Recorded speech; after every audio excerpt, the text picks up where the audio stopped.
Estamos retornando na segunda parte. Então, moçada, vamos compartilhar aqui de novo para a gente acabar de resolver.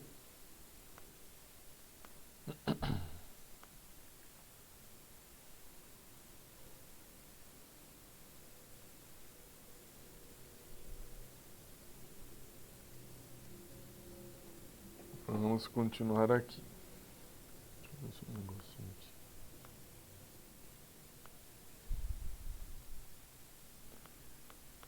Próxima questão. Acho que é a última. Deixa eu ver. Última questão. No gráfico da primeira. Esse exercício, tá, gente? Ele é semelhante ao que está na lista de exercícios, tá? Na lista de exercícios sobre tabela periódica. No gráfico da primeira energia de ionização, em função do número atômico, verifica-se que há situações onde o aumento do número atômico causa o aumento ou a diminuição da energia de ionização. Um caso a ser observado é entre os elementos químicos neônio, sódio, magnésio e alumínio.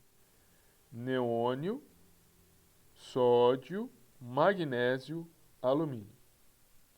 Observe que do neônio para o sódio há uma diminuição da energia de ionização. Do neônio para o sódio. E do magnésio para o alumínio diminui. Vou repetir de novo. Do neônio para o sódio há uma diminuição da energia de ionização, enquanto que do sódio para o magnésio a energia aumenta. Do sódio para o magnésio a energia aumenta. E do magnésio para o alumínio diminui. Magnésio para o alumínio diminui. Então ele está falando o seguinte: sai do neônio, vai para o sódio, cai, do sódio para o magnésio aumenta, do magnésio para o alumínio cai. Explique as razões para o aumento e a diminuição da energia de ionização citadas acima. O que tu precisa fazer para responder isso? A distribuição eletrônica. Bom, eu não tenho um espacinho aqui para responder. É a vida. Vou ter que responder do jeito que está aqui mesmo. Vou responder aqui. Vamos fazer a distribuição eletrônica primeiro do neônio.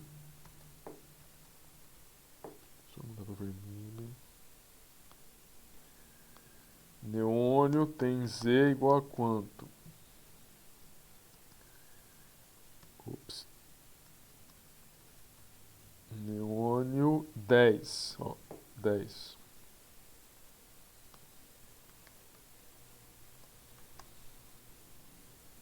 Vamos. Só um minutinho que eu vou pegar aqui para facilitar.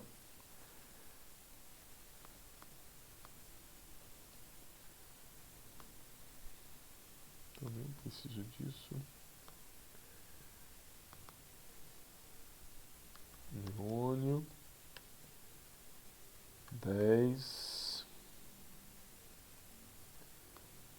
Só que eu vou usar depois mais um aqui.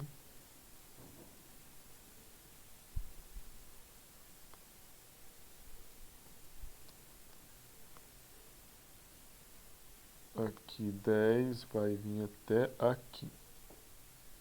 Então, neônio 10. Sai do neônio e vai para o sódio. Sódio. Sódio é quanto? Sódio 11. Magnésio 12, alumínio 13.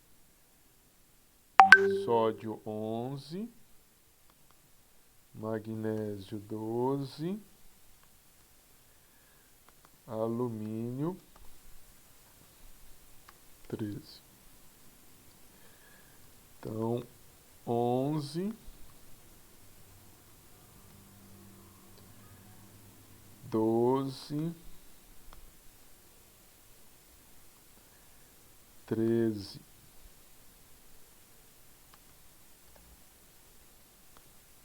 Deixa eu ver se está certo. 10, 11, 12 e 13. Bem, perceba o seguinte. Quando você... Bem, vamos lá primeiro as camadas de valência. Aqui a camada de valência N igual a 2. Aqui a camada de valência N igual a 3. Aqui a camada de valência N igual a 3. Aqui a camada de valência N igual a 3. Então aqui a camada de valência N igual a 2. Aqui N igual a 3. Aqui N igual a 3. Aqui N igual a 3. Perceba o seguinte. Quando você sai do neônio para o sódio, existe uma queda muito significativa da energia de ionização. Lembrando que a energia de ionização é a energia necessária para você retirar um elétron do átomo. Por que que cai? Porque você está saindo da camada de valência N igual a 2, a camada de valência, que é a camada mais externa do átomo, sai do neônio para o sódio para a camada 3. Quando você vai do neônio para o sódio, perceba que você tem duas camadas de blindagem. Uma camada de blindagem aqui, camada N igual a 1, e uma segunda camada de blindagem N igual a 2, que é essa aqui. Quando você está falando sobre o neônio, você tem uma camada de blindagem. Entre ter uma ou duas camadas de blindagem, quando você tem duas camadas de blindagem, esses elétrons dos orbitais 3s, este elétron do orbital 3s, vai sofrer ou sentir a ação do núcleo do sódio, com Z igual a 11, menos intensamente do que os elétrons que estão na camada 2 sentem os 10 elétrons do neônio. Por quê? Porque você está aumentando os níveis de energia, ele está avançando nos níveis de energia. Então, o sódio tem um tamanho, um raio iônico maior do que o neônio. Então, entre neônio e sódio, você tem elétron de valência ocupando uma nova camada. Ele tem um raio atômico, na verdade não é iônico, né? Um raio atômico maior. E por ter um raio atômico maior, os elétrons sentem menos o efeito do núcleo, por isso que tem raios maiores. E se tem raios maiores, o elétron tem mais energia, tem mais energia, né? Porque está mais afastado do núcleo. Portanto, precisa de menos energia para ser retirado do átomo. Quando você vai do sódio para o magnésio, percebe que você aumentou mais um elétron, mas você aumentou também o número atômico. Quando você sai de sódio para o magnésio. Percebe quando você sai de sódio para magnésio, a camada de valência mantém-se igual, assim como também as camadas de blindagem. Você tem o mesmo número de camadas antes da camada de valência. É igual, aqui eu tenho uma camada, duas camadas, uma camada, duas camadas. Camada de valência igual, 3, 3. A diferença é se aumentou um elétron na mesma camada de valência, mas o número atômico foi diferente. Você aumentou o número atômico aqui no magnésio. Enquanto no sódio era 11, no magnésio 12. Esse aumento no número atômico faz com que a carga efetiva sentida pelo 3s2 do magnésio seja mais significativa, mais intensa, mais forte do que o 3s1 do sódio, que só tem 11 prótons. Ora, se o magnésio, portanto, ele tem um raio iônico, um raio atômico menor, porque o Z é maior, ele vai ter um raio atômico menor, esses elétrons estão mais próximos do núcleo de magnésio. Eu vou precisar de mais energia de ionização para tirar esses elétrons, ou este elétron. Por isso que a energia de ionização sobe de sódio para magnésio.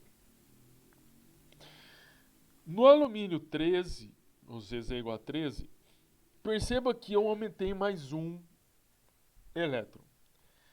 E percebo que continua a camada de valência ocupando o N igual a 13. Mas perceba que eu tenho agora o orbital S e o orbital P. Beleza? O orbital S e o orbital P. Quando a gente tem um orbital P, esse orbital ele é um orbital degenerado, né? Vou colocar aqui. 1, 2, 3. Isso aqui é um orbital P. E aqui representaria o orbital 3p1. Com um elétron significa que eu teria um elétron aqui. Por exemplo.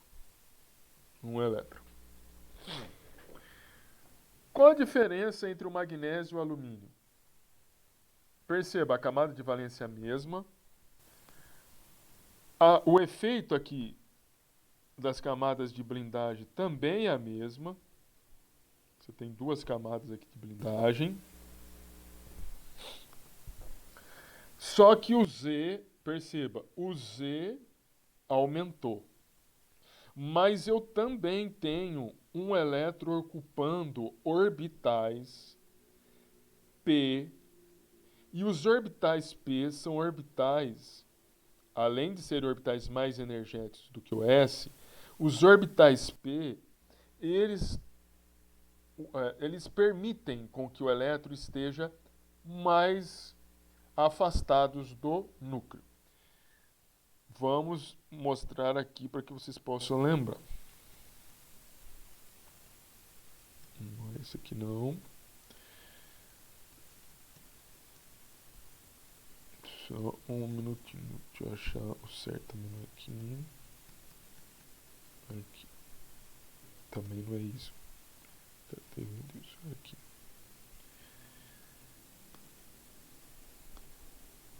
Aqui. Perceba novamente o seguinte, isso aqui é um orbital S, isso aqui é um orbital P. Eu vou juntar os dois.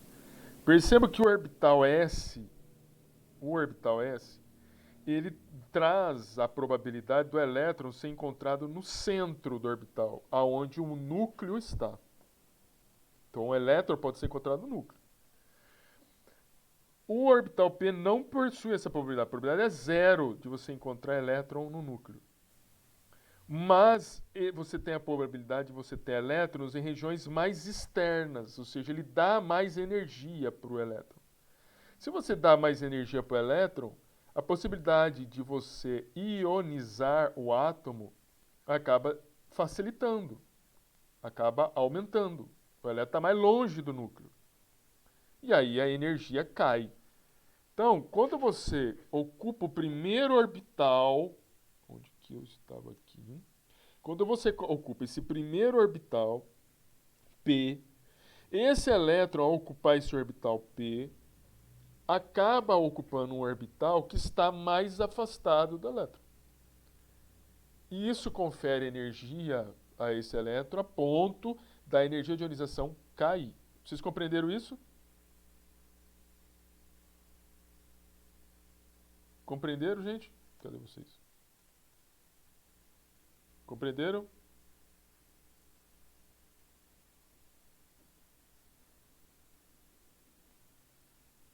Olha só.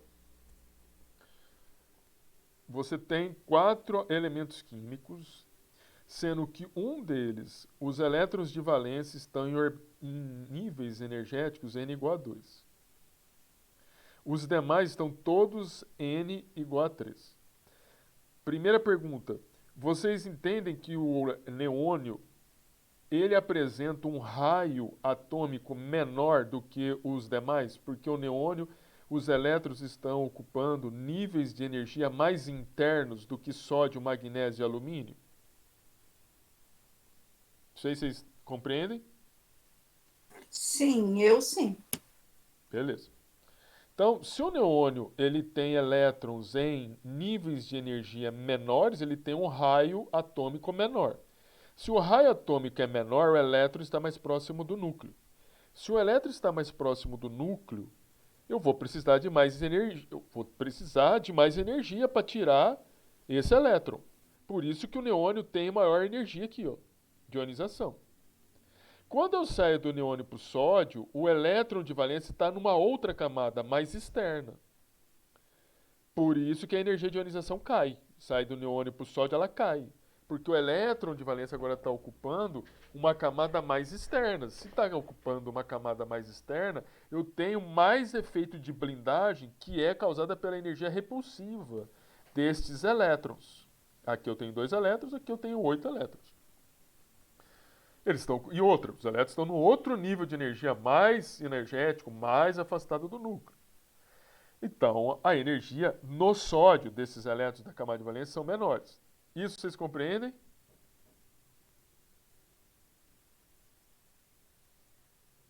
Vocês compreendem isso que eu acabei de falar? Só falo quando a energia é menor, assim, para poucas palavras, assim. A energia é menor porque os elétrons estão em camadas de energia maiores. Isso significa o seguinte, o elétron está mais distante do núcleo. Ah, tá. Se o Mas elétron essa energia é do próprio átomo? é do núcleo, Oh, a energia é a energia sentida por este elétron, que é a energia sentida por esse elétron advinda do núcleo. Você imagina que o núcleo está aqui, ó, onde eu estou passando aqui. O núcleo está aqui, aí tem o primeiro orbital, o segundo, terceiro, quarto. Esse núcleo que está aqui, onde eu estou passando, deixa eu fazer um trem aqui. Imagina que o núcleo está aqui, aonde eu passei aqui. Imagina que o núcleo está aqui. E vou escrever inclusive, núcleo. Imagine que o núcleo está aqui. Esse núcleo, só deixa eu tirar aqui, né? Senão depois vocês não vão conseguir entender. Não. Só um minutinho.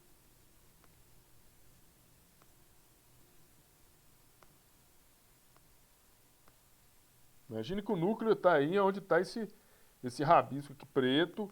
E vou até mudar isso aqui. Núcleo.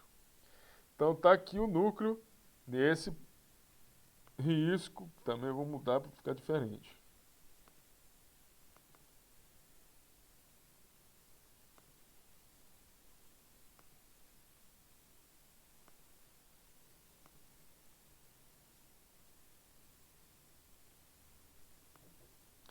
Então tá aqui, o núcleo, o azulzinho.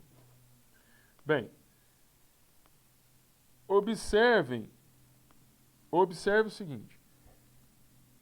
Do núcleo para esses elétrons que estão no orbital n igual a 2, tem uma distância menor do que esses elétrons que estão aqui no NS1, que tem uma distância maior. Então, esses elétrons são mais distantes do núcleo, portanto, vão ter mais energia. Mais energia significa eles sentem menos o efeito de atração do núcleo, que está aqui no azul. E, portanto, eles vão estar se movimentando mais e você precisa conceder menos energia para esses elétrons para eles saírem do átomo. Vocês compreendem isso? ah, entendi agora. É porque, o Aí, núcleo tem os prótons lá que são positivos. isso, Eles têm o efeito de blindagem e tal. Aí eles, tipo, puxam os elétrons. Se ele está exatamente. mais longe, então ele vai ser, o efeito vai ser menor. Exatamente. E para o átomo sair fora, para o elétron sair fora, é muito mais fácil, Exatamente. né? Quando eu passo para o magnésio, percebo que eu continuo na camada 3. O número de blindagens é a mesma. A única coisa que muda é o Z. Eu aumentei o número de prótons que está aqui nesse azulzinho. Passa para ser 12. Ora, se aqui no azulzinho eu aumentei o número de prótons, vai puxar mais forte os elétrons. Se vai puxar mais forte, de sódio para magnésio tem uma diminuição do raio. Porque ele tá no magnésio está puxando mais os elétrons. Se eu estou puxando mais os elétrons, o raio diminui. Concorda que essa distância, que embora apareça igual entre magnésio e sódio, na verdade os elétrons do magnésio estão mais próximo do núcleo, mais próximo do azulzinho. Se está mais próximo, significa que para eu tirar esses elétrons que estão aqui, ó, eu vou ter que dar mais energia. Então a energia de ionização aumenta. Consegue entender isso? Sim, entendo. Por fim, nós temos o caso do alumínio. O alumínio é um caso particular quando você tem o primeiro elétron ocupando o orbital P. Novamente, os elétrons estão ocupando níveis n igual a 3. O número de orbitais também é, é, o número de camadas, né, de blindagem são iguais.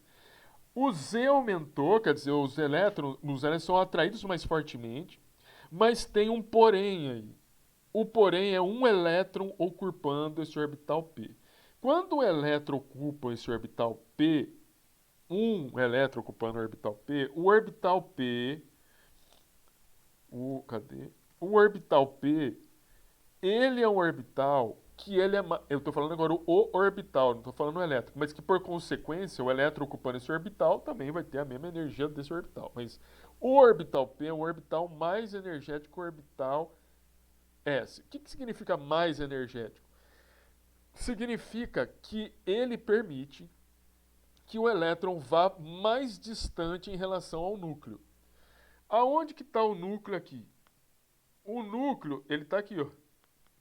No meio aqui, ó. Aonde eu estou fazendo X. Aqui está o núcleo, aonde eu estou fazendo X. E aqui está o núcleo, aonde eu estou fazendo X. Então, veja, os elétrons que ocupam os orbitais P podem estar mais distante em relação ao núcleo do que os elétrons que estão no orbital S. A possibilidade dos elétrons estarem mais distantes faz com que você precise menos energia para tirar o elétron. Portanto, ainda que você aumente o Z, a possibilidade dos elétrons estarem ocupando posições mais distantes do núcleo, faz com que você precise menos energia para poder ionizar o átomo. Portanto, a energia de ionização cai de magnésio para alumínio, ainda que Z aumente. Compreenderam aí? Compreenderam?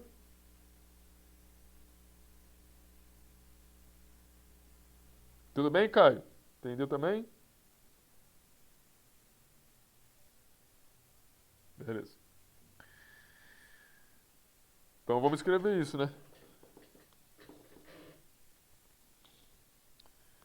Ah, quando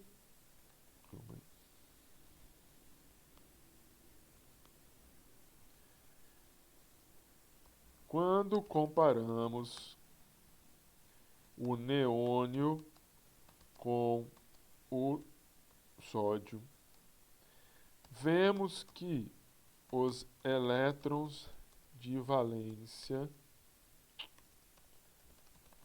do neônio ocupam os orbitais da camada N igual a 2, que é mais interna às camadas, à camada N igual a 3, ocupada pelos elétrons de valência do sódio. Portanto, os elétrons de valência do neônio sentem maior efeito de atração do núcleo e assim possuem menor raio atômico e maior energia de ionização. Já o sódio, por possuir elétrons de valência mais externos, alguém escreveu alguma coisa? Não. Mais externos. Uai, gente. Ô, Zé Vitor, quer fazer uma pergunta? Fique à vontade, hein? Já o sódio, por possuir elétrons de valência mais externos, mais externos, significa mais distantes do núcleo, sofrem menor efeito atrativo e, portanto, possuem maior energia. Isso faz com que a energia de ionização seja menor para retirar um elétron do sódio.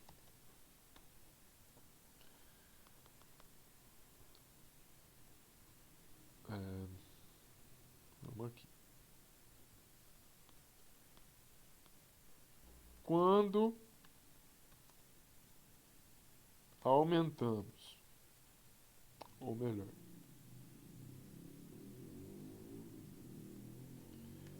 já no caso do magnésio,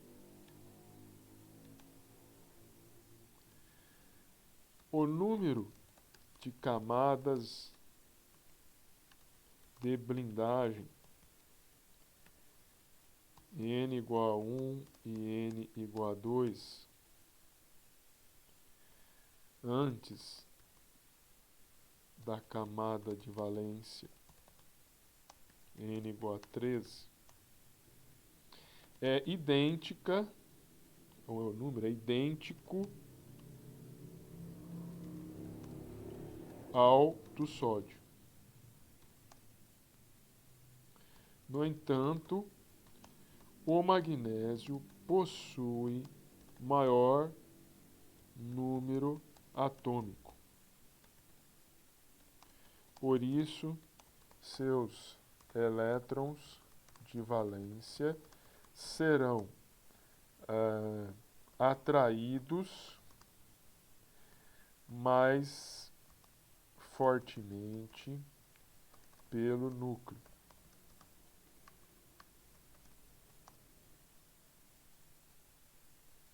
Ocasionando na diminuição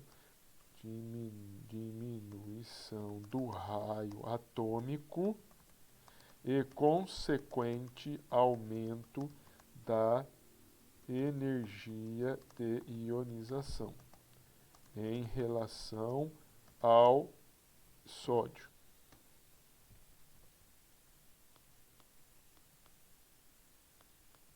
Vou escrever agora aqui embaixo, tá, gente? Por fim, no alumínio,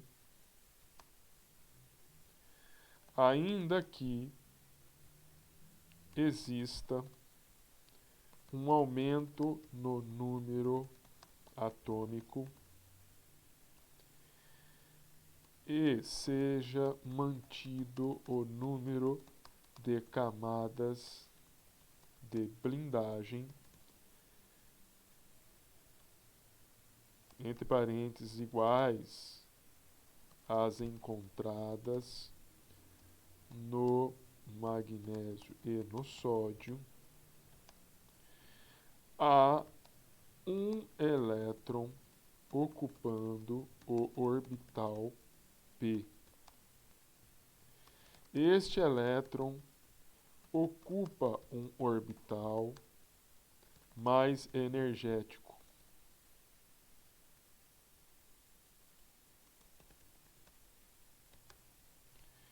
que dá a possibilidade do elétron se localizar em regiões mais afastadas do núcleo, favorecendo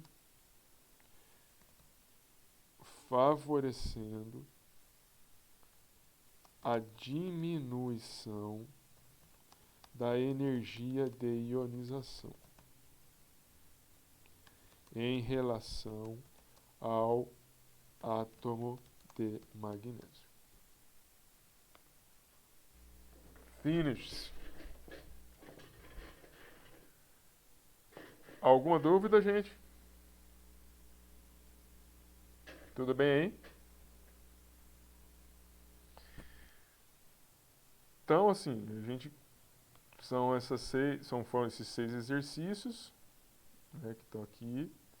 Não fiz a prova ainda, vou fazer uma prova, vou pegar essa prova aqui e vou criar uma outra prova. Não significa que vai ser as mesmas questões, não. Estou falando que vão ser questões que eu vou fazer no mesmo sentido do que está aqui, tá? Não vão ser as mesmas questões, nunca falei isso, hein? Mas eu vou colocar aqui, vou fazer pergunta de diamagnetismo e paramagnetismo, vou fazer essas questões para usar essas continhas de massa de elétron, massa de próton, vou usar essa equação aqui, fazer uma questão envolvendo esse raciocínio, usando essa equação. Vou perguntar, vou fazer vocês fazerem é horrível, né? Vou fazer uma pergunta para que vocês possam responder sobre essa questão ou de raio atômico ou de raio iônico. E tem uma aqui referente à energia de ionização. Tá bom?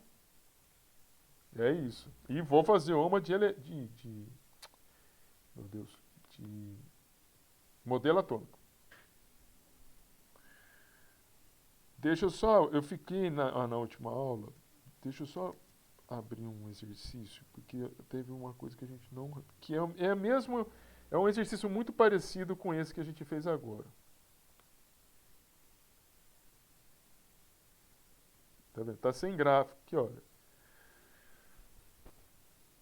No gráfico da primeira energia de ionização, em função do número atômico, que foi apresentado em sala de aula, o gráfico é justamente esse aqui, ó.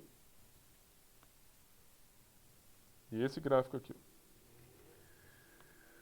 No gráfico da primeira energia de ionização, em função do número atômico, que foi apresentado em sala de aula, podemos verificar que há situações onde o mesmo, havendo um aumento do número atômico, há diminuição da energia de ionização. Um caso a ser observado é entre os elementos químicos sódio, magnésio e alumínio. Observe-se que do sódio Z igual a 11 para o magnésio Z igual a 12, ao aumento da primeira energia de ionização. Mas quando observamos o valor da energia do alumínio Z igual a 13, há uma queda. Por qual motivo a primeira energia de ionização caiu no alumínio em relação ao sódio e o magnésio? Por qual motivo a primeira energia de ionização caiu no alumínio em relação ao sódio e o magnésio? É justamente isso que eu coloquei aqui. Isso aqui. Não. Calma aí. Vou copiar isso aqui. E vou copiar isso aqui. E vou colocar aqui.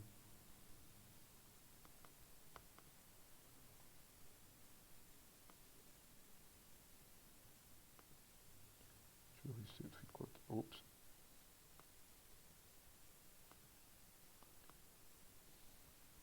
Vamos diminuir isso um pouquinho.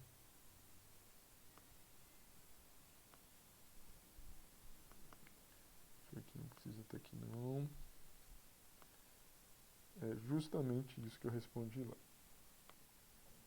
Por isso que eu não quis responder e respondi hoje.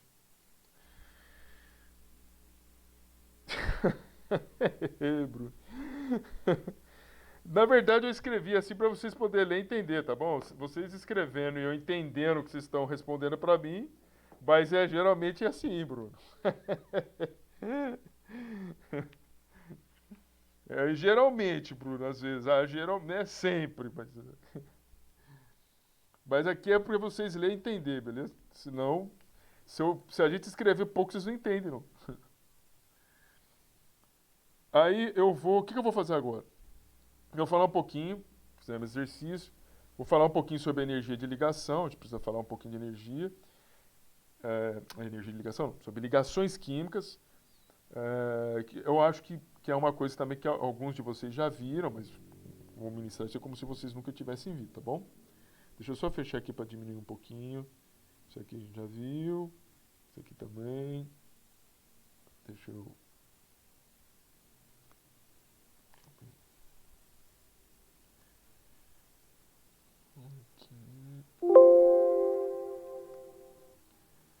Isso aqui também. E agora nós vamos começar isso aqui.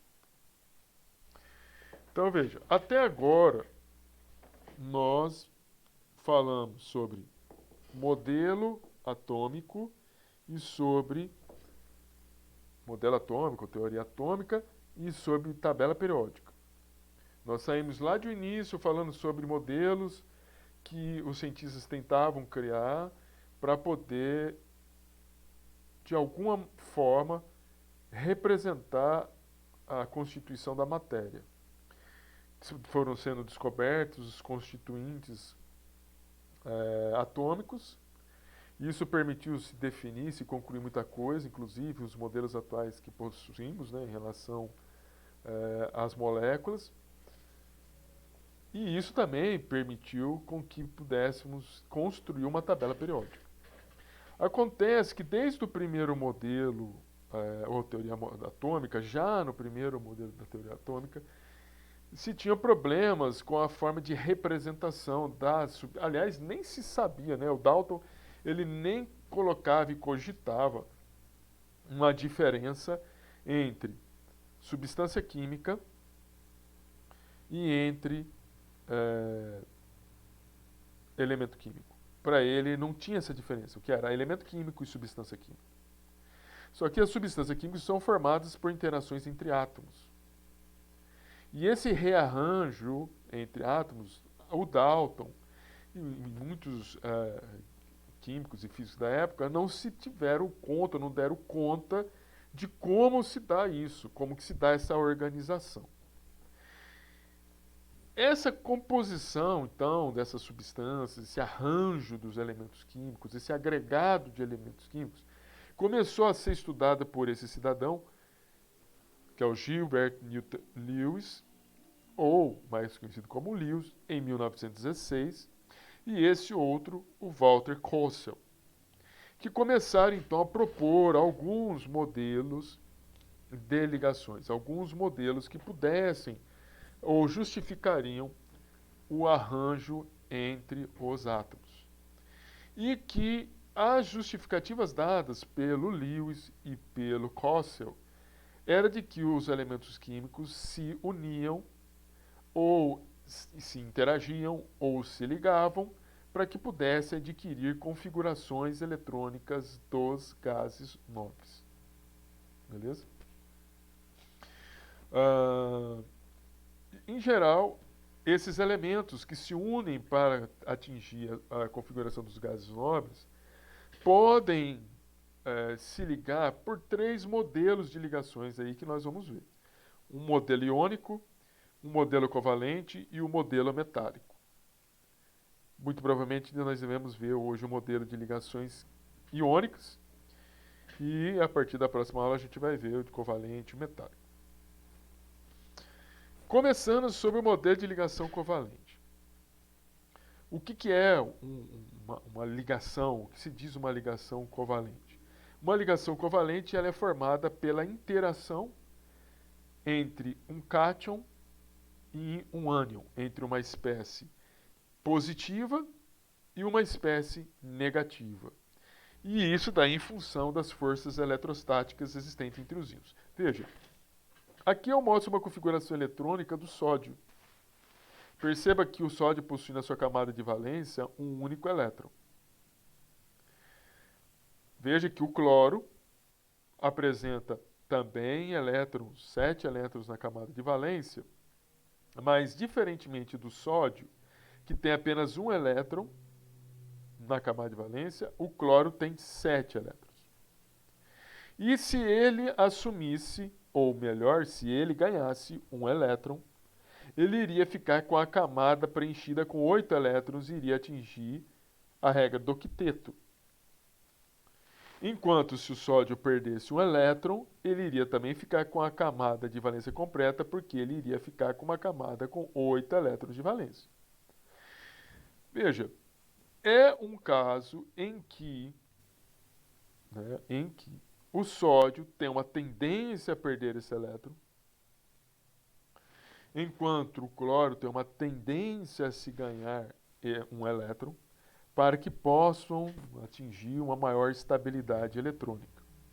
Nesse ponto, cátions gerados, ânions gerados, acabam se atraindo, formando uma ligação iônica por interações eletrostáticas. beleza? Bem, uma coisa que eu preciso falar para vocês que é bastante importante. Quando você gera íons, né? Quando você gera os íons, eu gerei então um N a mais e gerei também um Cl menos. O que acontece é que essas espécies vão se interagir, mas no espaço, tanto o sódio mais quanto o Cl menos, eles tendem a se organizar espacialmente de tal maneira a aumentar a interação.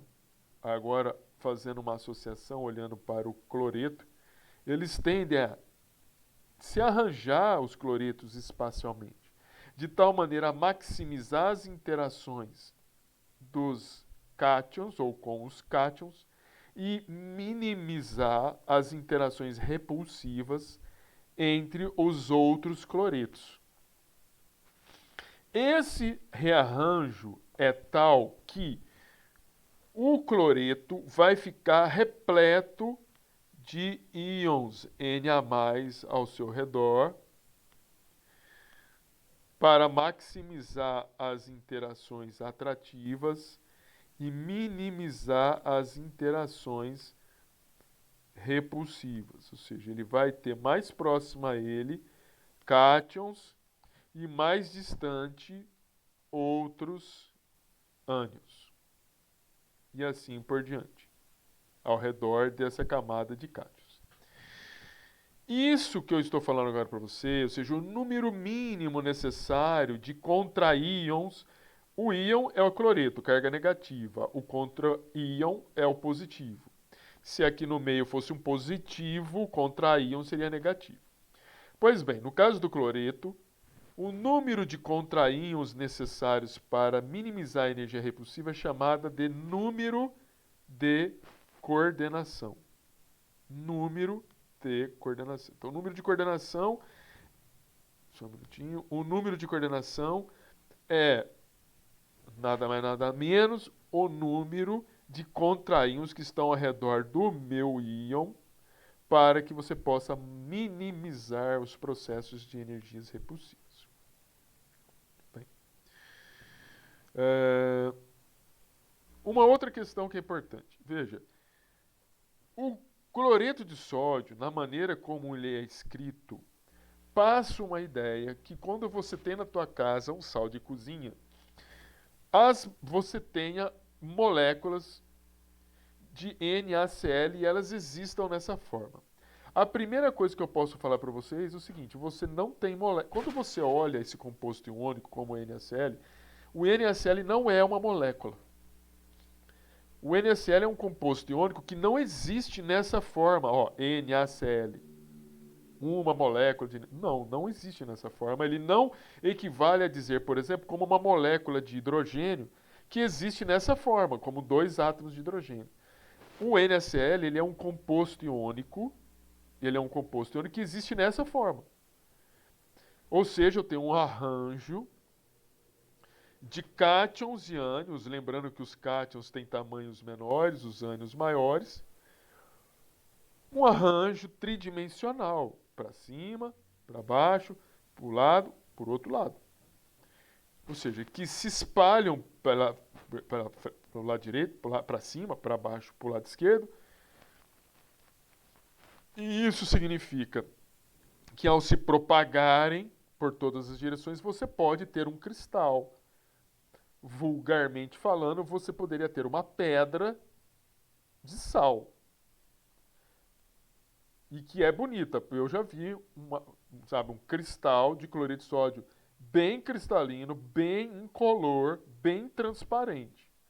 Se você pegar, para quem tem uma luneta em casa, ou tem a possibilidade de ter um acesso a um microscópio simples, e você colocar um grão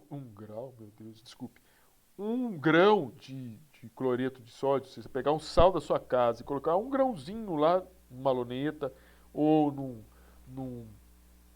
no microscópio, você vai ver que aquele grãozinho pequenininho, é um cristal transparente, infinitamente pequeno, mas que ele já foi um cristal grande que foi refinado para que você pudesse usar e dissolver ele de maneira mais rápida.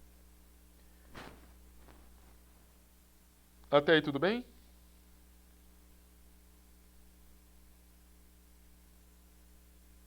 Beleza. Veja que para a gente poder entender essa estrutura e compreender como que esses íons se organizam espacialmente, a gente não fica mostrando essas... Porque, veja, essas bolas, do jeito que estão aqui, estão querendo representar os íons, né? Os íons. Mas se eu fosse mostrar a organização desses íons na forma dessas bolas, eu não consigo ver lá dentro como eles estão se organizando. Então, em geral, eles são mostrados assim, como pontos. Alguns pontos maiores, outros menores. Os maiores são sempre ânions, os menores, os cátions. Cargas aqui negativas, aqui positivas. Pois bem. Lembra que eu falei para vocês que os cátions e os ânions, eles se organizam de tal forma a minimizar os efeitos repulsivos e maximizar os atrativos. Em geral, então, você vai ter uma carga negativa. Vamos tomar como exemplo. Vamos pegar aqui. Veja, aqui eu tenho, que é novamente a estrutura cristalina do cloreto de sódio. Os maiores são o cloreto, os menores o sódio. Então, para ficar fácil, eu tomei como base aqui, né? Tomei como base aqui, eu vou pegar essa bolinha aqui, que é um sódio. Isso aqui é um sódio, isso aqui é um cloreto. Veja, eu tenho um cloreto aqui, eu tenho outro cloreto aqui, eu tenho um outro cloreto aqui, eu tenho um outro cloreto aqui, eu tenho outro cloreto aqui. Eu vou deslocar esse aqui, veja que não está aparecendo um outro cloreto aqui em cima, mas eu vou deslocar essa região para cá. E aí vai aparecer o cloreto que não está aparecendo aqui. Aí eu tenho esse outro cloreto, que é esse aqui. Aí eu vou ter sódio aqui. Ô, meu filho, hein? Eu tenho um cloreto aqui, aí eu tenho um sódio aqui no meio, que é esse aqui. E aí, desse sódio eu tenho um cloreto aqui, que são esses, esse e esse. E depois eu tenho um outro cloreto aqui nessa parte de baixo, que é esse aqui. Tem um outro cloreto que está aqui, ó, ligado, que não está aparecendo, que está aqui na parte de cima, que é esse. E depois tem um outro cloreto aqui, ó. Por que eu estou puxando... Por que eu estou puxando desta representação para cá? Para mostrar para vocês o seguinte. Olhem para... Deixa eu riscar aqui, né? Olhem para a parte central daquilo que eu estou te mostrando agora. Olhem aqui e olhem aqui. Vamos primeiro para esse. O primeiro X está num átomo, num ânion, na verdade, num íon negativo.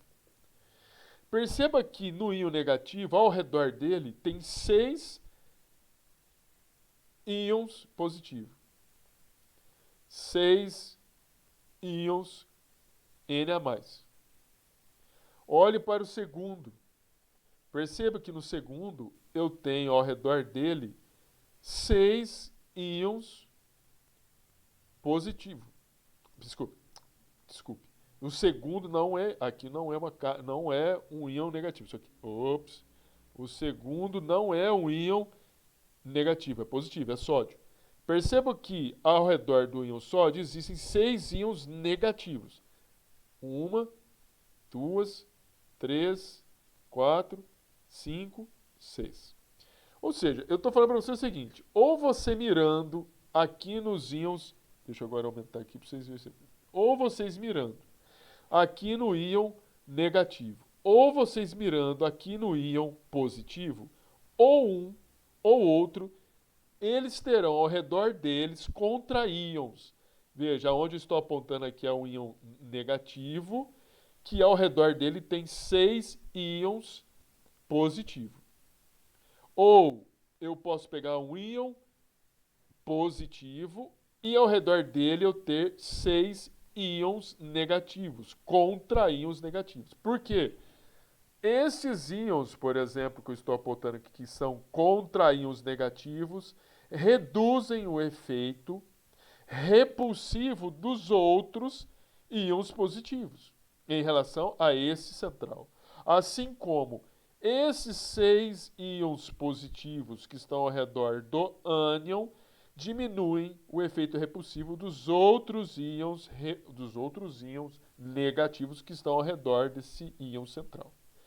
Esses números são de número de elementos ou de íons que estão ao redor, esse número de contraíons que estão ao redor do íon central é chamado de número de coordenação. Então, o sódio mais, ou o cátion sódio mais, forma 6 ligações iônicas. O sódio aqui, sódio mais, forma 6 ligações iônicas com o cloreto, enquanto que o cloreto, que é esse aqui, forma 6 ligações com os cátions Na+. Tudo bem aí? Beleza, Caio. Tudo bem, gente?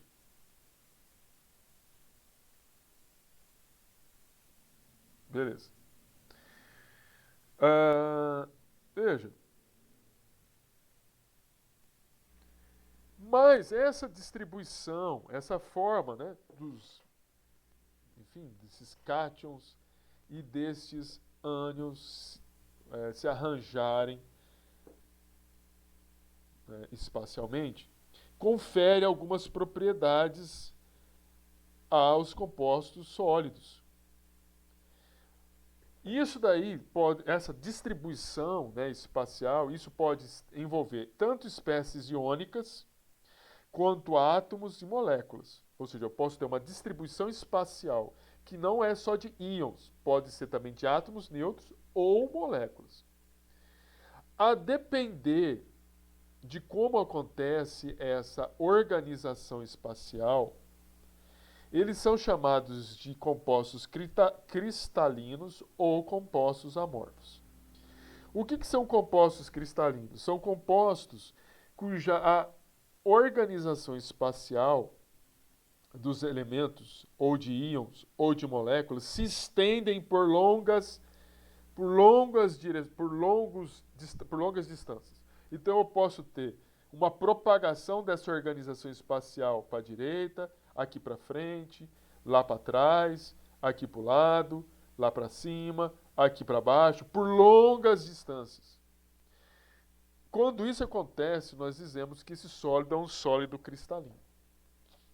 No entanto, quando a organização de íons ou moléculas ou átomos acontecer sob curtas distâncias, você não vai encontrar e não pode chamar essas espécies de cristalinas. Nós chamamos de compostos amorfos. Bem, nesse primeiro momento, compreendem? Cristalino, quando eu tenho uma organização que se propaga por longas distâncias, amorfos por pequenas distâncias. Tudo bem aí? Pois bem.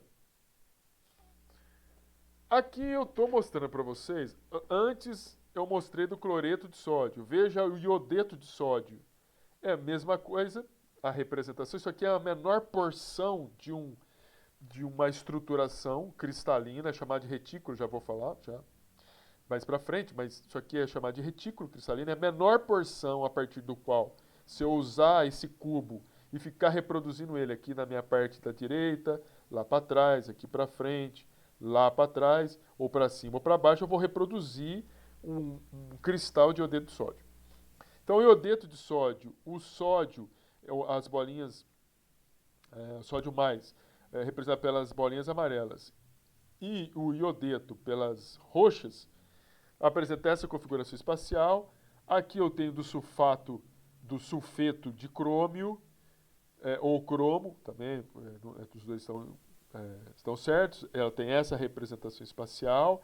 O sulfeto de ferro já tem essa representação espacial. E o cloreto de estrôncio tem esta representação espacial.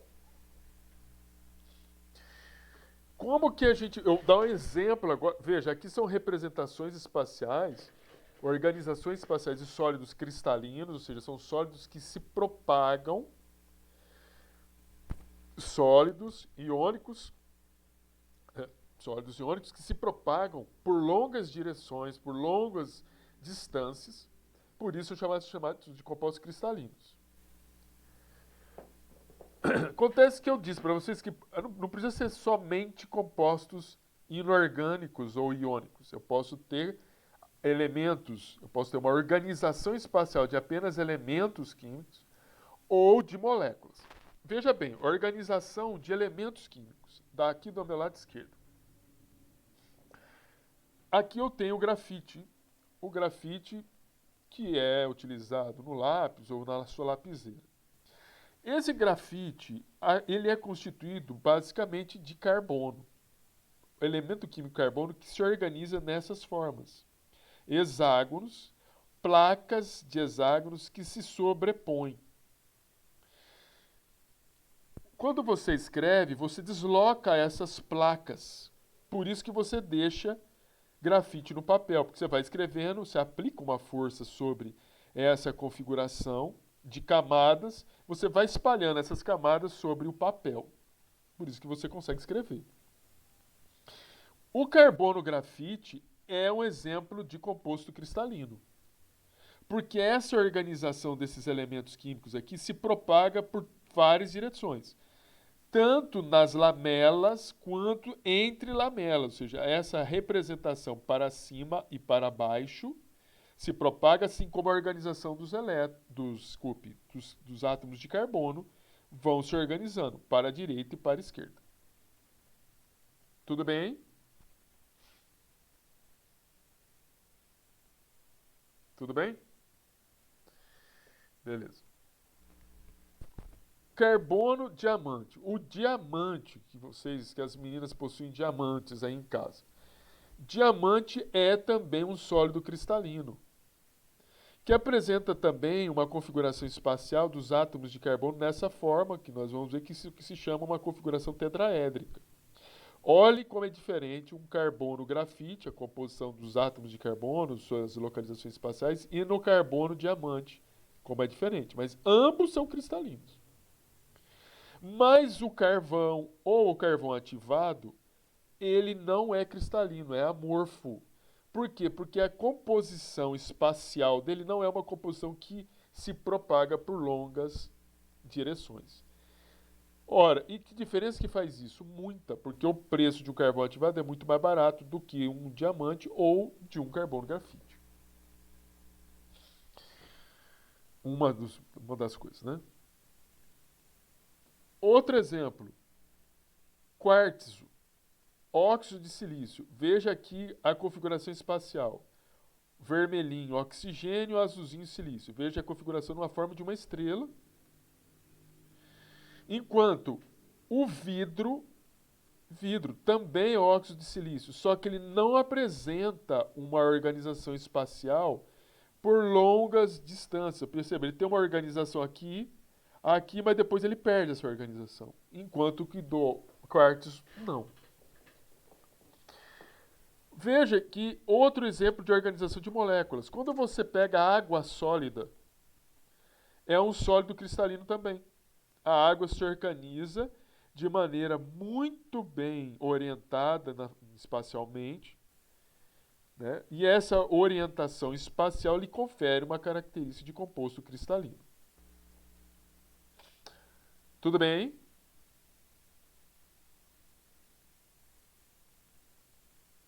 Tudo bem?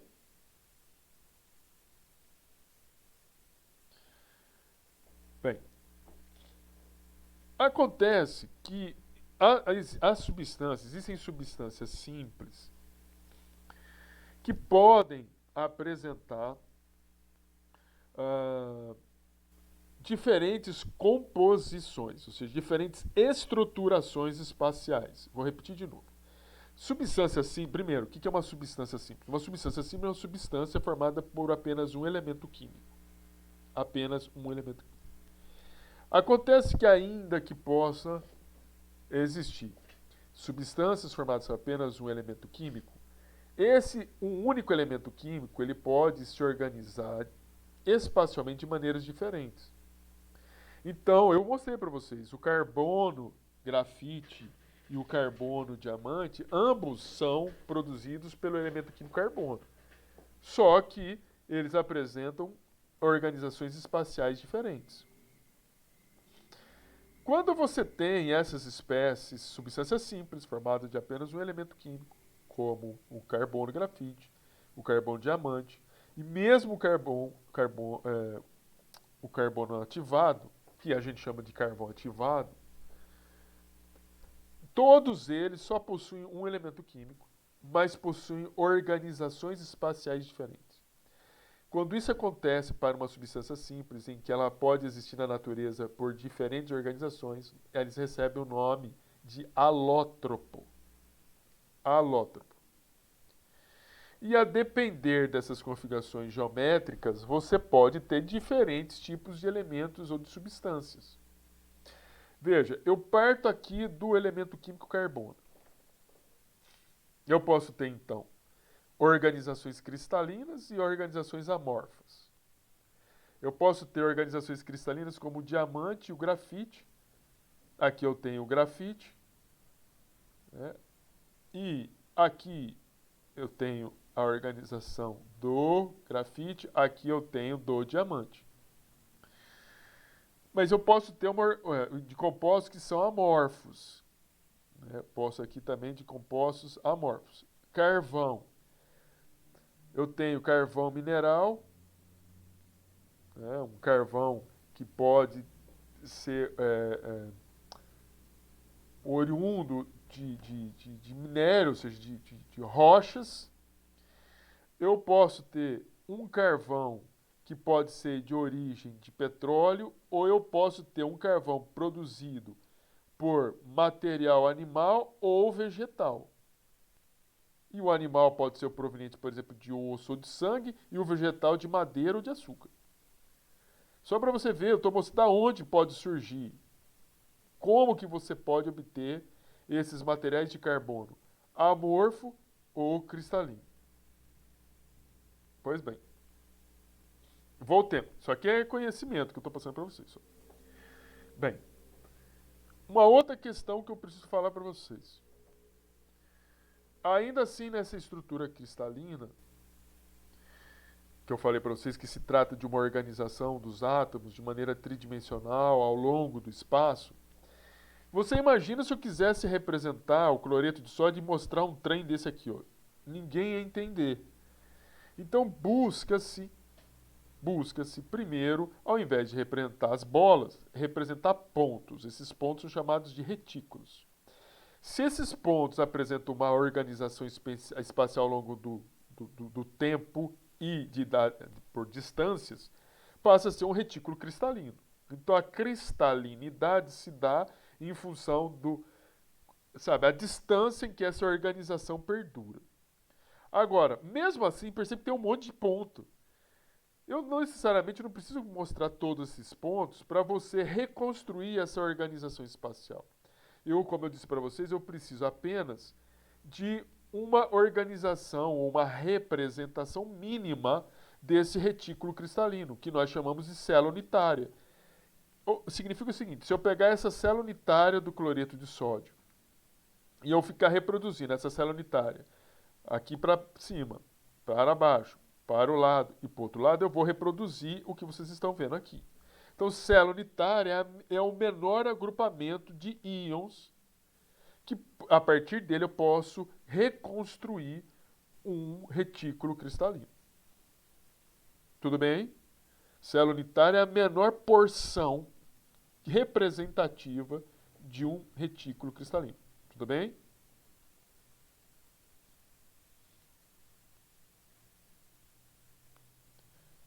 Beleza. Aqui eu estou mostrando para vocês o que nós observamos. O que nós observamos Aqui eu estou mostrando algumas. Na parte de cima eu coloco o nome da organização espacial. A gente vai ver alguns deles, tá? Não vamos ver todos, só para mostrar para vocês. Mas que eu estou colocando o nome na parte de cima da organização espacial ah, dos átomos. E aqui o nome como é conhecido. E depois a estrutura. Então veja, e aqui a foto dela. Então aqui, cubos, ou seja, são organizados na forma de cubos. Fluorita, fluoreto de cálcio. É essa, enfim, né? O pessoal vai falar pedra, mas se os geólogos escutarem, eles vão bater na gente, né? Tetraedro, está aqui chamado de tenantita, envolve aqui enxofre, arsênio, ferro e cobre. Uma organização octaédrica, como é o caso do diamante. Uma organização exo ou ex-octaedro, chamada de uvarovita, também bonita. Um outro octaedro, como é o caso da pirita, olha o sulfeto de ferro que lindo. Pode ser que alguém encontre e ache que é ouro, e não é. Hexagonal, no caso da tiptopita, olha a quantidade de elementos químicos, são cristais pontiagudos. Organizações ortorrômbicas, como é o caso do enxofre, veja que, né, essas rochas têm uma organização, né, uma organização bonita, né, um amarelo bonito, interessante, e uma organização na forma trigonal, vamos ver também isso mais para frente, que gera esses tipos de, enfim, essas organizações espaciais que visivelmente aparecem nessa coloração um laranja amarronzado, chamado de shigaíta. Aí envolve manganês, alumínio, sulfato e hidroxilo. Bem, eu vou mostrar para vocês três tipos de organização apenas. Três tipos. A primeira é chamada de uma organização de um retículo cristalino cúbico de face centrada. O que é uma organização, uma estruturação do tipo cúbica, né, de face centrada? Cúbica, porque ela se organiza, né, a célula unitária e depois o retículo se organiza na forma de cubos ou de um conjunto de agregação de cubos, cuja um único cubo vai encontrar uma organização espacial de elementos químicos em que você vai ter 8 íons de mesma carga, aqui nos vértices eu estou mostrando o cloreto, mas 8 íons de mesma carga ocupando os vértices do cubo. Então, olha, 1, 2, 3, 4, 5, 6, 7, 8. Depois, 6 íons de mesma carga ocupando as faces do cubo. 1, 2, 3, 4, 5, 6. Não é esse aqui não, é esse aqui que eu estou falando. E depois você vai ter ainda, e isso aqui é o que representa um sistema cúbico de face centrada. Precisa ter 8 íons no vértice e o mesmo íon ocupando as faces do cubo. E ainda você vai ter depois 12 íons ocupando as arestas. As arestas são o meio da distância entre os vértices. Você vai ter que ter 12, perceba. 1, 2, 3, 4, 5. Ops. Calma aí. Exatamente. 5, 6, 7, 8, 9, 10, 11, 12. E um único. Veja que é contraíons, tá? Os contraíons vão ocupar as arestas e um contraíon vai estar no centro. Sistema cúbico de face centrada. Há necessidade de você ter 8 íons nos vértices, mais 6 íons nas faces. Os contraíons vão ocupar as arestas, 12, contraíons nas arestas e mais um contraíon no centro do cubo. Tudo bem?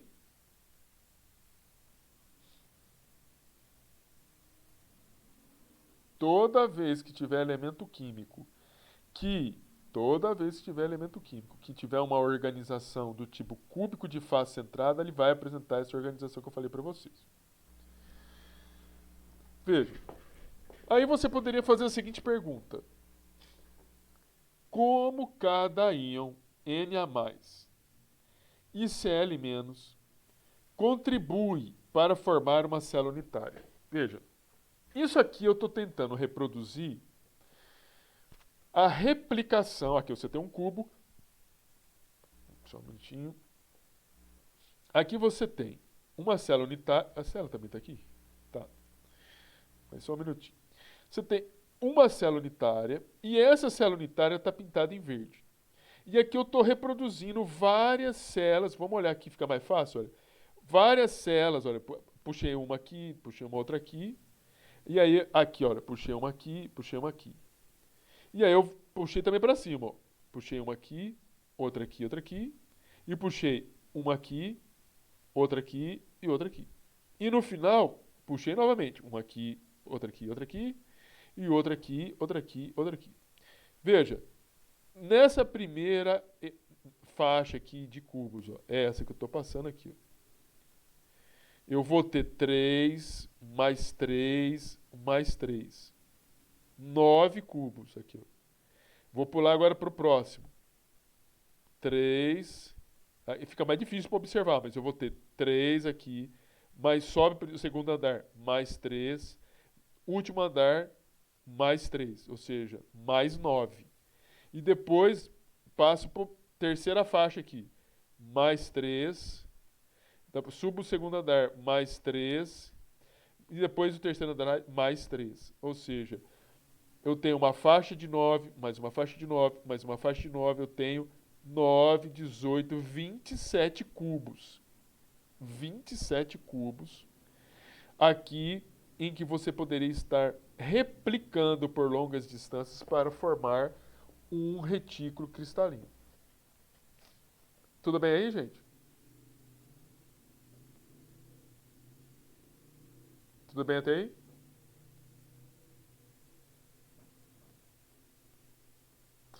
Bem, olha só. A pergunta aqui é o seguinte: se eu olhar só para esse cubinho verde e eu olhar para esse íon cloreto, que está aqui, onde eu coloquei o vermelho aqui. Este íon aqui, cloreto, não é sódio não, sódio é o menor. Ó, aqui é cloreto, aqui é cloreto, aqui é cloreto. Então, este íon, ou esse ânion cloreto, ele está aqui, ó.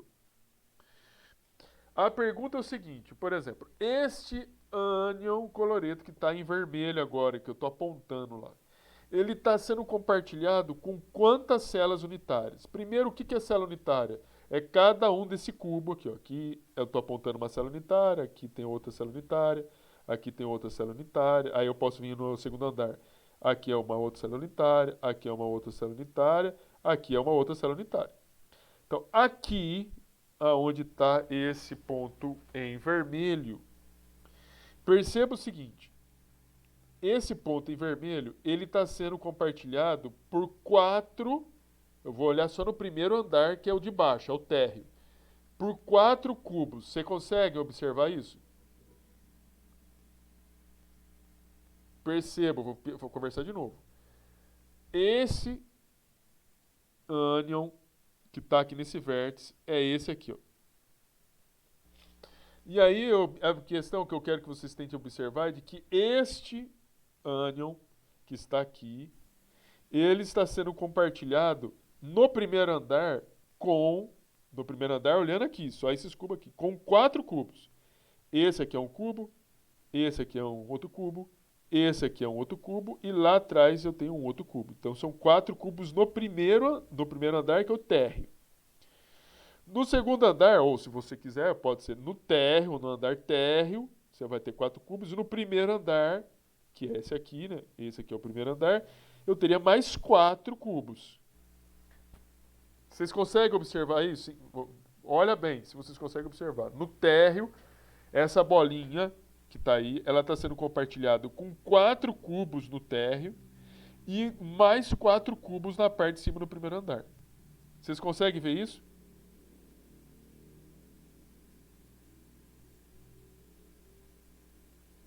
Pois bem. Por que eu estou falando isso? Porque nessa bolinha vermelha que eu estou apontando aqui,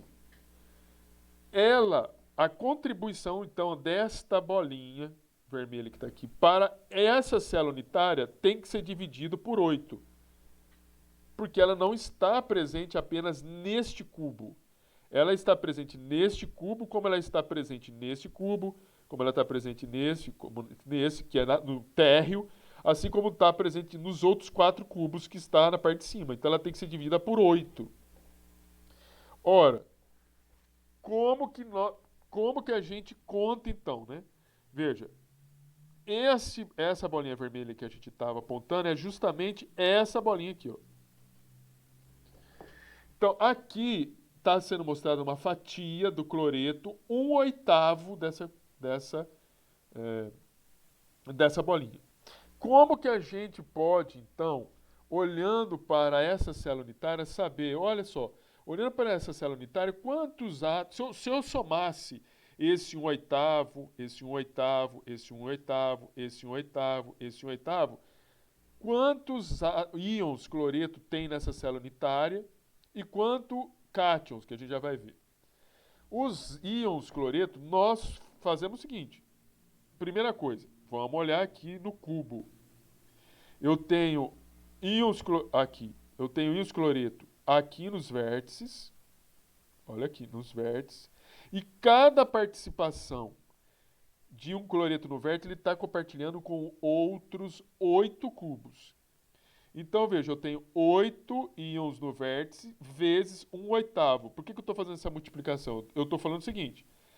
Eu tenho 8 íons cloreto nos vértices, mas a contribuição de cada um deles é 1/8. A hora que eu multiplico 8 vezes 1/8, significa o seguinte. Se eu somar 1/8 desse, com 1/8 desse, com 1/8 desse, com 1/8 desse aqui, mais 1/8 desse e do outro que está lá atrás que a gente está vendo, daria um íon sem elementos. Depois, isso que a gente está olhando para o cloreto. Depois a gente vai olhar para o Na+. Mas eu não tenho só íons cloreto no vértice. Eu tenho íons cloreto na face também. Ó. Na face. Nessa face, nessa face, nessa face. Ora, esse cloreto que está na face está sendo compartilhado com quantas células unitárias? Vamos olhar aqui, ó. Vou colocar aqui para vocês observarem. Vou colocar aqui, ó. Imagina que vou colocar aqui melhor, né? Nessa face aqui, ó. Essa bolinha vermelha está na face do cubo, na face superior do cubo. Essa bolinha vermelha, vocês conseguem ver que ela está sendo compartilhada com 2 cubos? Apenas 2 cubos? O cubo do térreo mais o cubo do primeiro andar. Consegue ver isso? Olha ali, ó. A bolinha agora não está no vértice, está na face. Na face do cubo verde. Na face superior do cubo verde. Essa bolinha vermelha está sendo compartilhada com o cubo do térreo, que é o verde, mais o cubo superior que não está pintado. Consegue ver isso?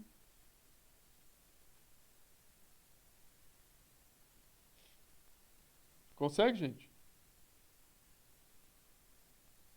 Pois bem.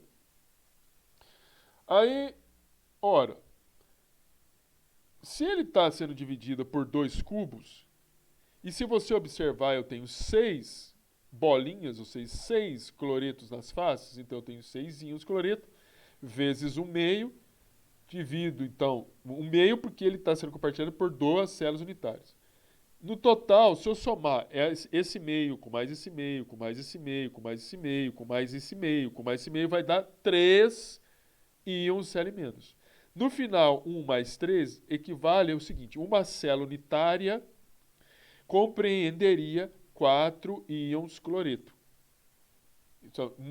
Nesse cubinho aqui, ele equivaleria a eu ter um íon, equivaleria a eu ter 4 íons cloreto. Beleza? Mas eu não tenho só íons cloreto. Eu tenho íons Na+. Então, vamos contar os íons Na+ agora. Os íons Na+, veja que eles estão nas arestas, ó. Arestas. Eu vou colocar aqui numa aresta aqui, ó. Aresta significa que ele tá no meio aqui, tá vendo? Da distância entre os vértices. Vou colocar aqui, ó. Verifique o seguinte, essa bolinha vermelha onde eu coloquei, ela está sendo dividida. Ela pertence ao cubo verde e ela pertence ao cubo, no térreo, pertence também a um cubo branco que está do lado do cubo verde no térreo.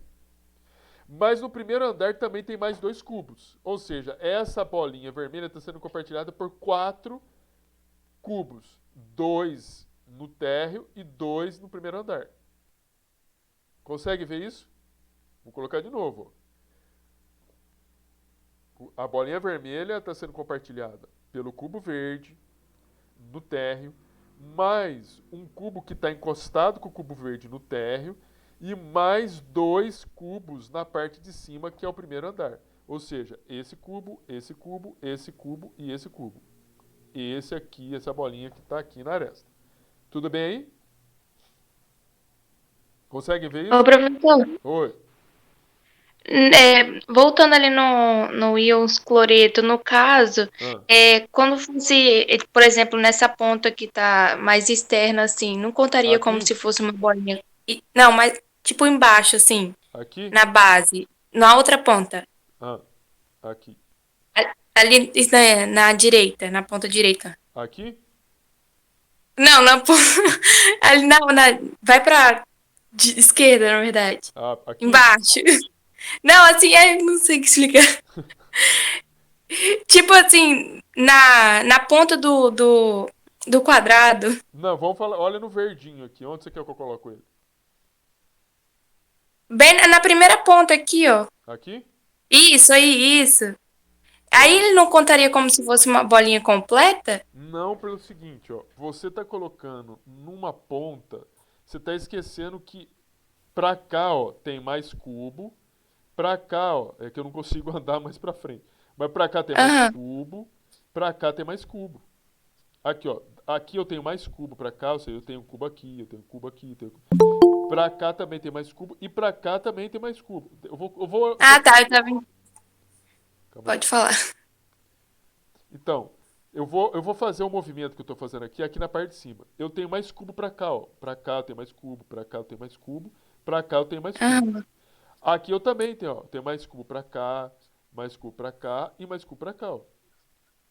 Mas Ah, eu isso tava imaginando que fosse só esse quadrado não, assim não, mesmo.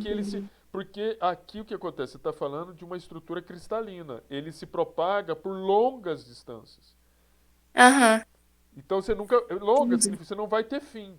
A não ser que você quebre. Aham, entendi. Só se você quebrar. Então, assim, pra gente entender, a gente não pode colocar aqui. A gente tem que colocar aqui pra dentro. Pra você entender o que tá Uhum, acontecendo. Então, pra poder entendi. entender na aresta, você tem que colocar aqui na aresta. E aí você tá vendo aqui, olha. Na aresta, pra você entender a participação na aresta, você tem que colocar e verificar, olha, eu tenho na aresta, essa bolinha vermelha vai ser compartilhada com esse cubo e esse cubo no térreo, mais esse cubo e esse cubo na parte de cima do primeiro andar, aqui na aresta. Significa que as bolinhas que estão na aresta, eles compartilham, ou a bolinha é compartilhada com 4 cubinhos. Ora, mas se você somar aqui, eu tenho, olha, 1, 2, 3, 4, 5, 6, 7, 8, 9, 10, 11, 12. 12 bolinhas na aresta. 12 vezes 1/4, porque cada bolinha dessa está dividida ou compartilhada com 1. 1/4 significa que cada bolinha está compartilhada com outros 4. Se eu fizer essa continha, significa que eu tenho 3 íons Na+. Significa o seguinte, eu pegaria esse aqui, juntaria com esse, juntaria com esse, juntaria com esse, juntaria com esse, com esse, com esse, com o outro lá atrás que você não está vendo, com esse, com esse, com esse, com esse. A somatória de tudo isso daria, ou dariam 3 íons Na+. Perceba que no Entendi. meio, aqui eles extrapolaram, não precisava exagerar, fizeram um trem lá dentro, grande, ó. Isso aqui é um só, isso aqui. Um só o quê? Um sódio mais. Esse um sódio mais, ele está aqui, ó, dentro do cubo verde. Se a bolinha vermelha está dentro do cubo verde, ela está sendo compartilhada com quantos cubos? Apenas um cubo. Concordo? Está dentro do cubo. Uhum. Só pode estar sendo compartilhado com um cubo só. Por isso que está aqui um íon Na vezes um inteiro. Ou seja, esse uma bolinha dentro do cubo, ela está integralmente participando apenas dessa célula unitária. Ora, quando você soma 3 com 1, dá novamente 4 íons Na+. Então, perceba, no caso do cloreto de sódio, você tem 4... Estou falando agora da célula unitária. Você tem 4 íons Na+, com 4 íons Cl-. Só que ninguém escreve a fórmula do sal de cozinha dessa maneira aqui, ó. Na4 Cl- ou Cl4. Ninguém escreve isso. Por que não se escreve isso? Porque para simplificar se divide por 4. E ao se dividir... Calma aí, que aí eu não posso deixar assim não. Se divide por 4 para se simplificar. E aí se escreve isso aqui, ó. Por isso que não tem como a gente falar, né, de maneira nenhuma, que a fórmula do sal de cozinha é NaCl. NaCl é a representação mínima, né, da estrutura cristalina do cloreto de sódio. Não é, ou seja, o cloreto de sódio não existe na natureza só na forma de NaCl. Ele vai existir na forma de um arranjo tridimensional de muitos Na+ e Cl-, cuja proporção mínima é um Na+ e um Cl-. Tudo bem aí, gente? Tudo bem? Meus filhos? Vocês estão aí? Vocês compreenderam? Pois bem.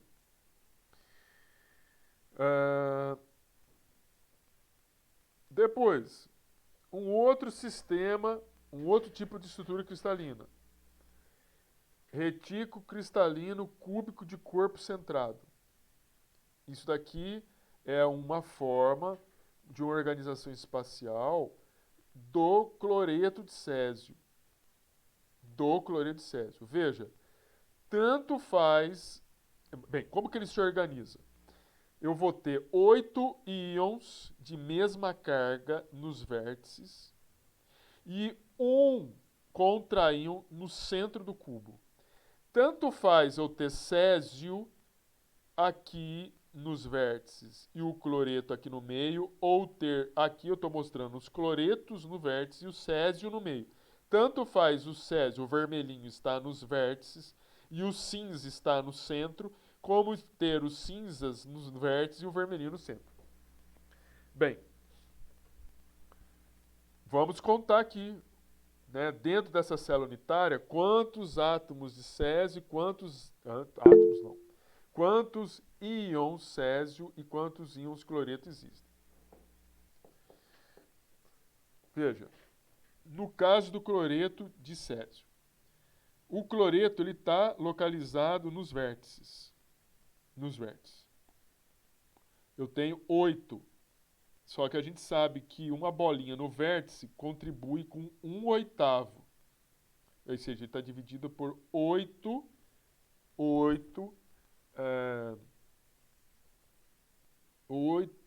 células unitárias. Por isso eu conto as bolinhas nos vértices, multiplico por 1/8 Isso significa que se eu somar esse 1/8, esse outro 1/8, 1/8, 1/8, isso aí vai dar um total de 1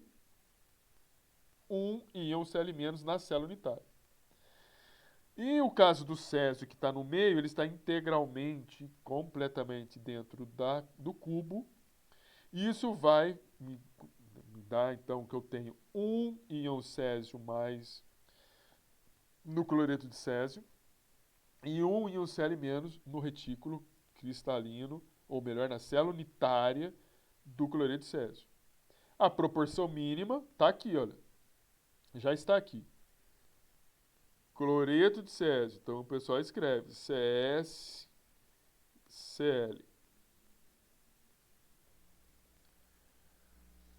Um outro tipo de estrutura cristalina é o caso da fluorita. A fluorita, eu não sei se vocês estão percebendo, que existe uma proporção 1:1, olha, aqui nos exemplos que eu passei para vocês. Um ânion para um cátion. E perceba aqui, eu tenho um cátion para um ânion, é o mínimo.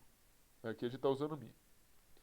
Acontece quando você vem para a fluorita, ele é um caso particular. Nós vamos ver que ele é um caso particular. Nós vamos ver que eu vou ter uma proporção de 2 cálcios para um fluoreto. Veja bem, você tem aqui uma estrutura do fluoreto de cálcio. Vamos passar para a forma reticular. Olhe somente nesse primeiro momento, olhe somente até a superfície aqui, olha. Essa face do cubo. Significa o seguinte: não olhe nesse momento para esse átomo ou esse cátion, nem para esse, nem para esse, nem para esse e nem para esse. Ops, eu risquei um que eu preciso que vocês olhem. Espera aí. Esse aqui eu preciso que vocês olhem. Então vocês não vão olhar nem para esse, nem para esse, nem para esse, nem para esse. Outra coisa, perceba o seguinte: no retículo cristalino da fluorita, você tem 8 íons cálcio 2+, nos vértices, mais 6 íons cálcios na face. Olha, 1, 2, 3, 4, 5, 6. Eles estão nas faces. Esse aqui está na face da frente, esse aqui na face de trás, esse na face lateral, esse na outra face lateral, esse na face de cima, esse aqui na face de baixo. E você tem na parte interna do cubo,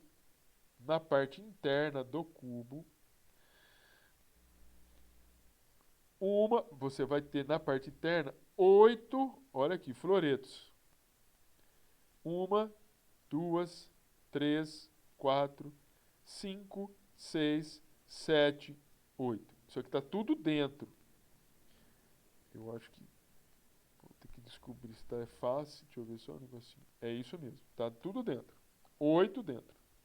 Então, repetindo. No fluorita, todos os flúors estão dentro, os amarelinhos ou verdes, não sei como que vocês estão conseguindo enxergar, estão dentro do cubo. O branquinho ou cinza estão nos vértices e nas faces. Bem, por que foi puxado aqui do lado? Para vocês observarem essa representação do número de coordenação. Veja, número de coordenação são o número de contraíons que estão ao redor do íon. Olha o cálcio. Quantos contraíons tem em torno do cálcio? 1, 2, 3, 4, 5, 6, 7, 8. Olha quantos contraíons tem ao redor do flúor, ou fluoreto. Olha para esse aqui, ó.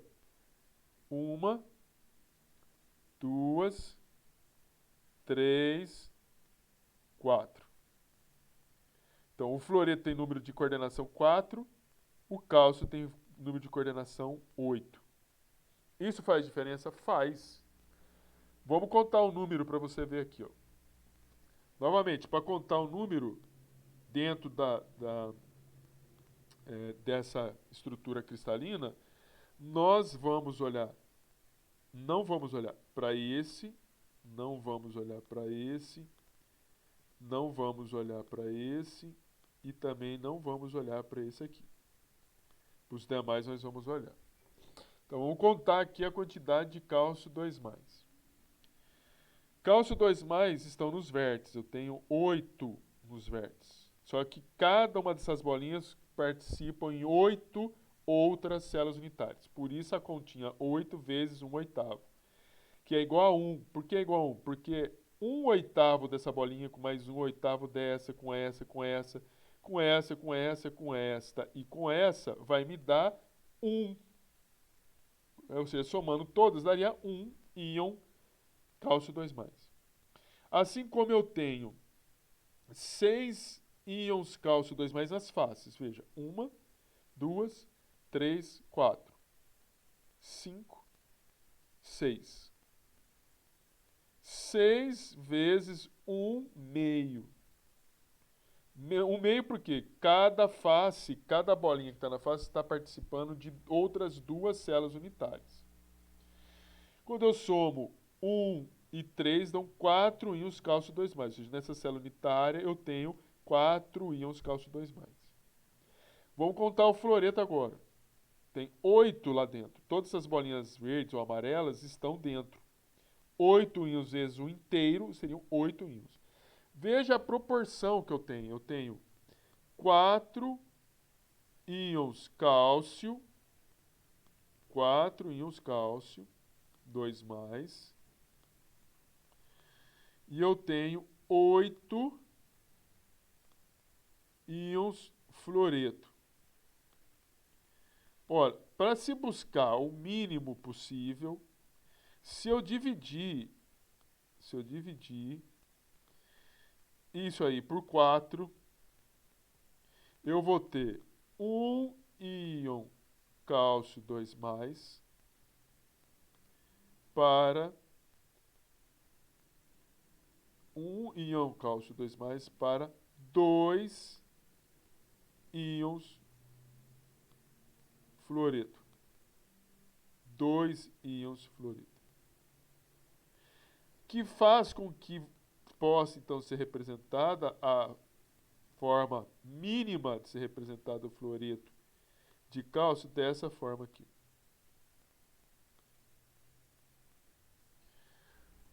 Perceba, o fluoreto de cálcio, ele não é uma molécula.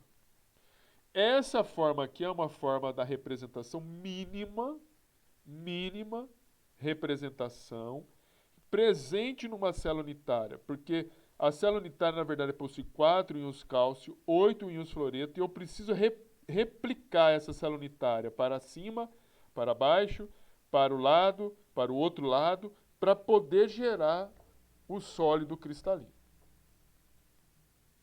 Tudo bem? Então, veja, isso aqui é uma forma, são formas de nós representarmos, né, as estruturas cristalinas. Eu acho que hoje, eu acho que está bom para a gente não avançar muito, para a gente verificar essas estruturas de Lewis na semana que vem. Nós vimos hoje, fizemos, né, os exercícios, né, do exemplo de avaliação. Reitero que vamos fazer a avaliação no sábado que vem, sexta-feira eu vou dar aula normal. A prova vai ser disponibilizada até as 9 horas do sábado para vocês. E depois a gente viu um pouquinho sobre, sobre ligações químicas. Dessa necessidade que os cientistas tiveram de organizar e estudar a forma como os átomos se organizam para gerar substâncias, as moléculas, os compostos iônicos e os metais.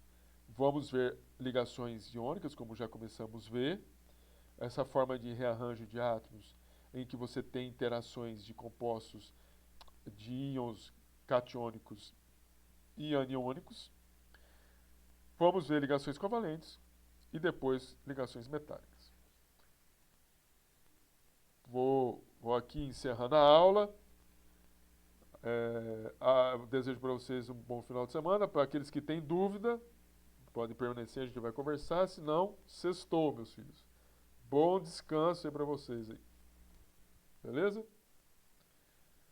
Boa noite.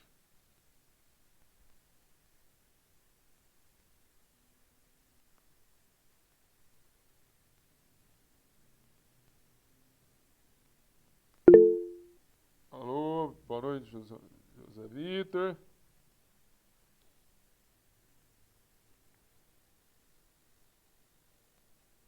Boa noite, Ângela.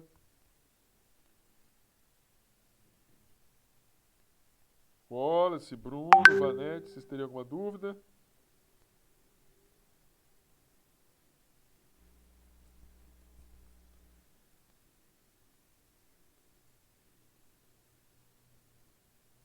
Beleza, então. Bom final de semana para vocês aí. Eu vou, então, encerrando essa aula, então. Estou encerrando aqui a gravação. Desejando um bom final de semana para vocês. E a gente se fala na semana que vem. Bom descanso para vocês, hein? Estamos encerrando aqui, então.